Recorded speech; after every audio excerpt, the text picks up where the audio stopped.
Welcome back, Cobra fans. My name is Annie Serp, and I am here with Bailey Kozak. In this week's recap, we will be covering all the things. Let's go ahead and get started with our cross-country team.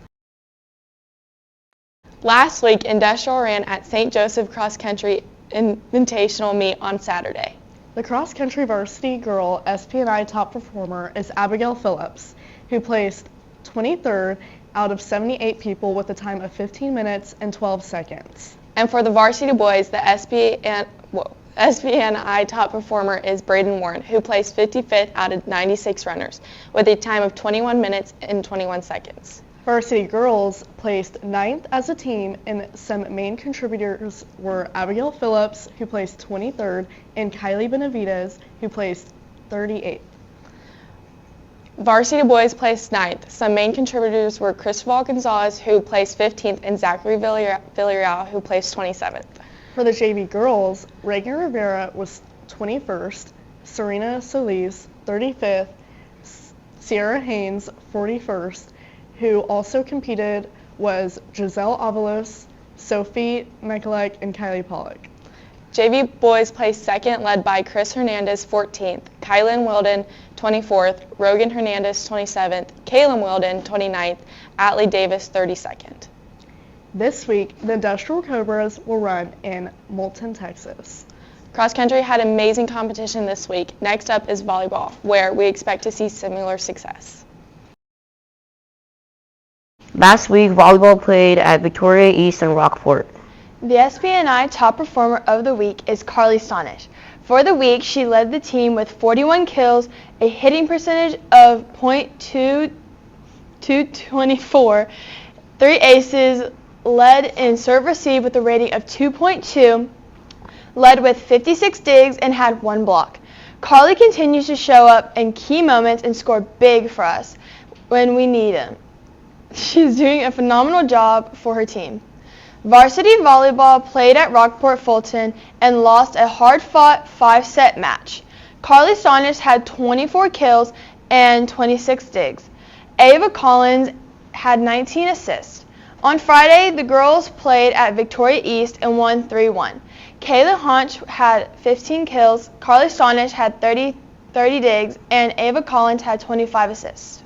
JV volleyball played at Rockport Fulton and Victoria East this last week and sadly lost both games 0-2.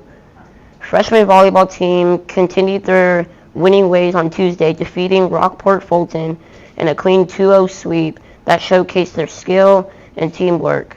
Friday's battle against Victoria East showcased the freshmen's team and heart and determination in an intense 3-set thriller, though they ultimately fell short 1-2.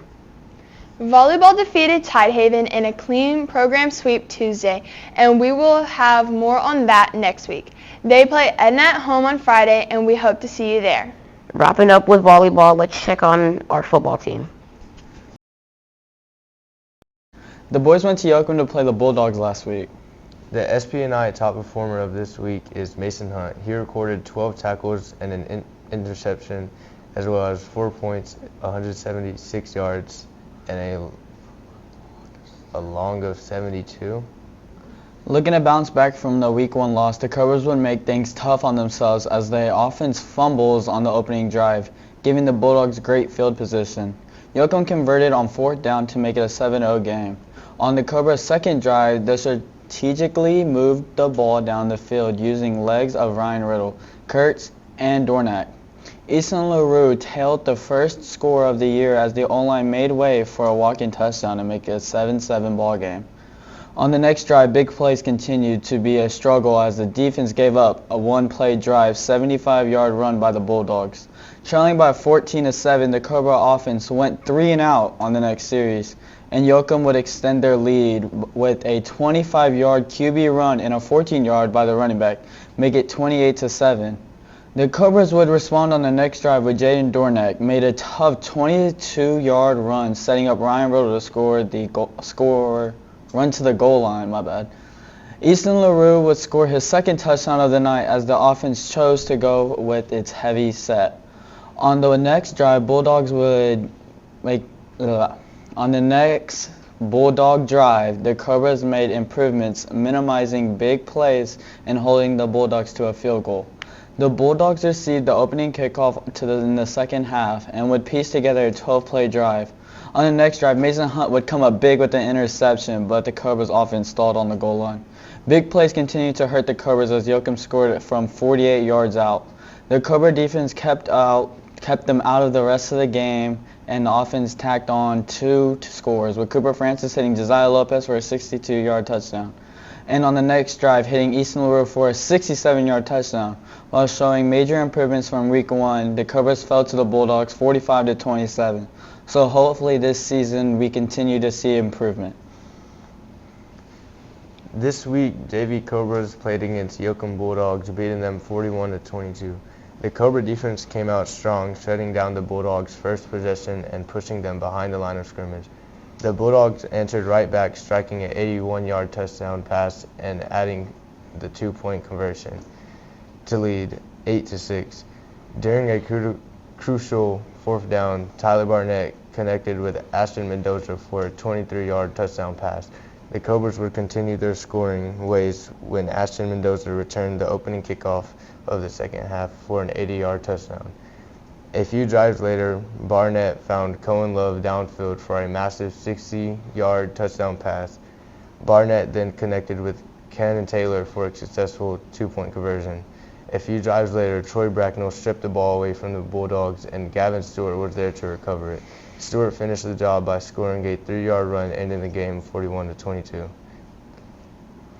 The boys play at home Friday against Goliad this week. Hope y'all can come out and support. Moving on from football, let's get into our interviews, starting with cross country. Hey Cobra Sports Network, today we will be interviewing sophomore cross country runner Abigail Phillips. The cross country team has had a lot of success in the past, so what are some of the team goals for this year?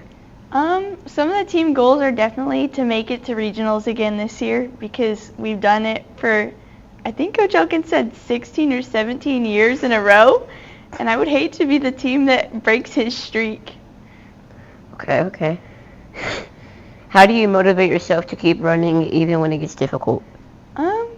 I don't really know. There's just kind of this little voice in the back of my head that just tells me that I have to keep going until I finish. What made you want to join cross country when you moved to industrial? Well, I wanted to join track, and I asked Coach Smith what event I should do, and she said I had a pretty good mile time, so I decided to try that. And then Coach Elkins liked my running, so he said, you need to join cross country. So that's what happened. What is your favorite part about cross country? I would say probably just like time with the team. Like regionals last year was really fun. Just the bus ride and dinner. What is the team's culture like this year after losing such a big senior class last year? It's definitely very different just because we lost so many people. It's nowhere near as entertaining without Tucker and Brody and Tanner to get in trouble and get yelled at by Coach Elkins, because that was always really fun to watch, but it's still the same sport, just different people. Okay. Thank you for joining us, Abigail. Now that we're finished with cross country, let's get into football with one of our favorite coaches. Welcome back to Cobra Sports Network. Welcome back to Cobra Sports Network. Today we will be interviewing Coach Chandler. What made you want to coach football? Well, where I grew up in a small town called Falls City. Football is really big there. Let's see, there was probably about 115 kids in our school when I was in high school, and probably about 50 of those people played football. And when you're in kindergarten, you're in the pep rally, and you're starting off sitting on the floor on the court, and you work your way from the court, sitting as a little kid, to being the guy playing in the chair one day. And so, it was just part of our culture at that school. When you were a kid, did you see yourself being a football coach? Absolutely. When I was in the 7th grade, I remember we didn't have football like there is now, or Pop Warner or anything, so our first year was in 7th grade. I came home and I told my mom this is what I was going to be. I was going to be a football coach. What are some of the ways that you are pushing your boys to do the best? Every day we try to, maximize excellence. We work hard. It's about us. Our mindset is, I coach the offensive line, and I try to teach the kids, even in the 7th grade or the little kid football camp. I said the offensive line's the engine. It's the heart of the team, and so we try to teach them about, hey, we have a rule, we have a responsibility. I can't be wrong if I block the rule. What is your favorite thing so far about coaching at Industrial? I would say it's a lot like where I come from. Kids built on the foundation of we're not always going to be the fastest team each week, but we can still win based on how we execute, how hard we work, and how well we prepare. Give us a little sneak peek of what to expect on Friday against Goliad. Well, so far this year, we've had lots of peaks and valleys in the season. We've done some really good things, and we've done some things that weren't as good. So, we're really trying to build on our success from last week. I thought offensively, I coached the offense. I thought we did a really good job of doing some real positive things in the game. And Goliad's they're a good football team. They've had a lot of success in the past, so it's not going to be easy. We just got to focus on what we're doing as the Cobra football team, and hopefully we get better each day, each week. That's our goal going into the district season. Thank you, Coach Chandler, for taking your time to meet with us. Good luck this Friday. Appreciate it. Thank you, Noah. Up next, we have the Snake Pit game where things are about to get competitive. Welcome back, Cobra fans. For our Snake Pit game of the week, we are going to play Chubby Bunny. Y'all are all going to grab a marshmallow and place it in your mouth while saying Chubby Bunny. You will do this until you can't say Chubby Bunny. Whoever has the most marshmallows in their mouth while saying Chubby Bunny successfully wins. Competing today, we have Bella, Elijah, Mason, Nate, Zayden, and Fred. Let's start the games. Chubby Bunny. Chubby Bunny. Chubby Bunny. Chubby Bunny. Chubby Bunny. Chubby Bunny.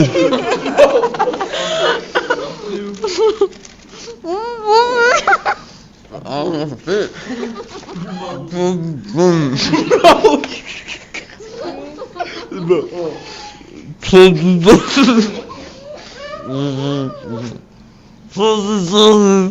Chubby Bunny. Chubby Bunny.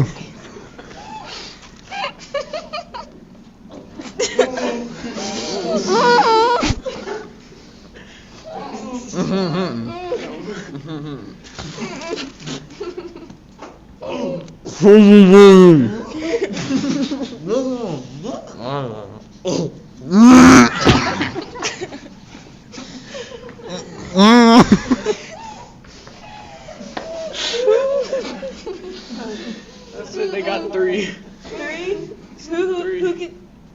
Who can do 4? Anyone can do 4? Can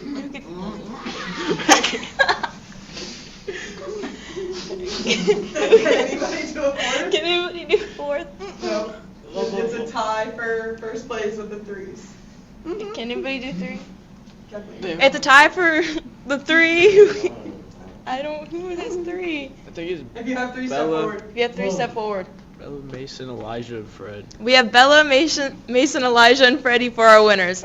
That's all for this weekly recap. Thank you for tuning in, and we'll see you next week. And as always, it's a great day to be a Cobra.